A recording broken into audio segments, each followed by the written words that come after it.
Hi everyone, my name is Alice Azar.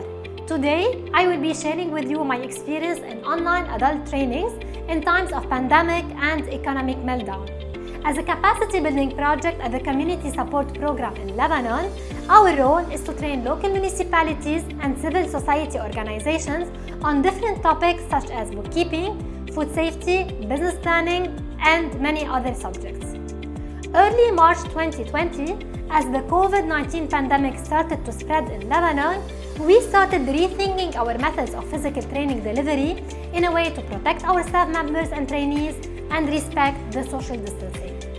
We have issued a COVID-19 safety measures checklist to serve as a tool to mitigate the spread of the virus during the delivery of the training.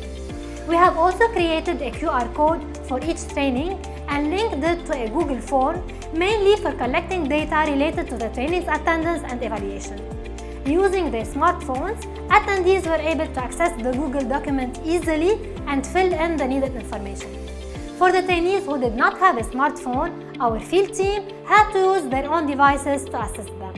This data collection solution turned out to be COVID-19 free, efficient, eco-friendly, convenient, and time-saving. Since October 2020, Lebanon has implemented a long list of closures, curfews, and policies designed to encourage citizens to stay at home. We had to, once again, innovate and experiment to stay within our training plans. So what can we do to continue building the capacity of our partners and stay relevant during this global crisis? Why not transform the face-to-face training into an online one? While this might seem easy to apply, it was very difficult to implement. In addition to the typical questions related to the effectiveness and interactivity of the trainings that others may ask, we in Lebanon had to face bigger challenges and ask different questions. We were not only facing the global pandemic, but we were also facing the biggest economic, financial, and monetary crisis in our history. And around 30% of our local beneficiaries suffer from computer illiteracy, bad internet connection, and absence of electronic devices that are the basic conditions for distance learning. Initially, we have started experimenting with the communities that are well equipped to follow online sessions. To ensure a high level of participants' engagement and motivation, we had to change our training methodologies by adding active sessions and exercises.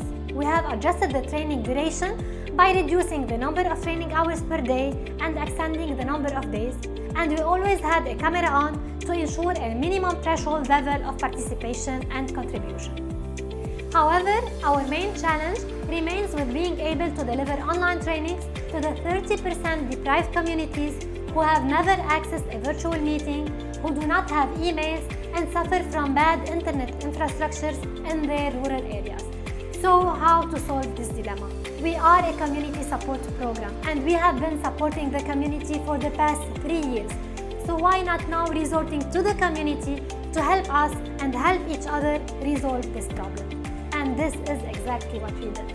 Since the team members were not able to commute, we have asked for the support of volunteers from the community who are familiar with online trainings and have the needed equipment and internet connection to help our beneficiaries connect to the online sessions. The assistance that we have received from the community members was overwhelming. With such assistance, we were able, for example, to train more than 25 women on different topics such as bookkeeping, marketing, business planning in one of the poorest and most deprived rural regions in North Lebanon. For example, Fnaidiq Cooperative, which is composed of 22 female members, 5 of whom are illiterate, with the assistance of a teacher from the community member, they were able to actively participate in an online training on marketing and pricing strategies and went far beyond to open a Facebook account where they are sharing and posting stories about their online trainings and activities. Using community support to virtually train semi-illiterate men and women beyond the age of 65 is what we are experimenting with now, within a context of total system collapse, soaring poverty, global pandemic, and lack of access to basic electricity and internet connection. In a nutshell, this is my experience in digital learning. If you would like to know more, reach out. This is my email. I'm looking forward to your questions.